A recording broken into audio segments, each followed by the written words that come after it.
Ар түрдүү тармактарда иштеп жатышкан кыргызстандыктардын башын бириктирүү, укуктук жактан жардам берүү сыяктуу маселелерден улам шаарда 2003-жылы Манас ата кыргыз элине жардам кайрымдуулук фонду түзүлгөн.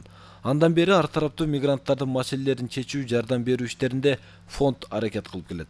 1993-жылы Союз развал болгондон кийин эле баягы мигранттардын агымы Россияга келе баштагандан баштап эле 98-жылдары где-то Самарада 30 үй бүлө кыргызстандык келген да. Анан 2000-жылдары көбөйүп, анан 2000-2003-жылдары бир 2000-3000ге жеткен саныч.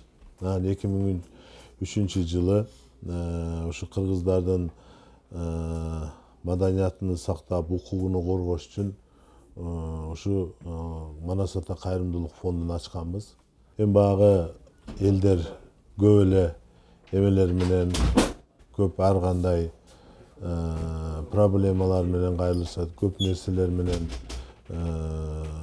кайрылышат. Ошолордун бардыгыны ушул Манас ата фондунун члендери, ушул Манас ата фондунда иштеген балдар ушунун баарына аткарып, ушуларга жардам берип, ушу 10 жылдын ичинде ушундай кылып көп иштерди аткардык. Ошондой эле өтө татаал чечүүгө мүмкүн эмес болгон маселелер жок экендигин, мигранттарды депортациялоо жараянында бул жердеги мекендештер алыс экендигин айтат. Мына Москвадагы көп акыркы мынабы эмелерге, кабарлардан кийин көп эле кыргыздарды деле ошо башка улуттар менен кошулуп эле кармап депортация кылып атат. Эми ошону баягы миграция министрлиги ошол чыгып, ошол баягы эме кылып, кошумча бир мындай эмелерди кошуп бир эме кылып калыш керек. Бирок азыр Кыргызстанга кире албай калган адамдардын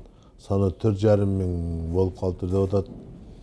Эми ошол күндөн күнгө көбөйүп өсүп, эгерде мындай кетсе бир 2 жылдан кийин Кыргызстандын гражданын баары кире албай калганга туура келет да.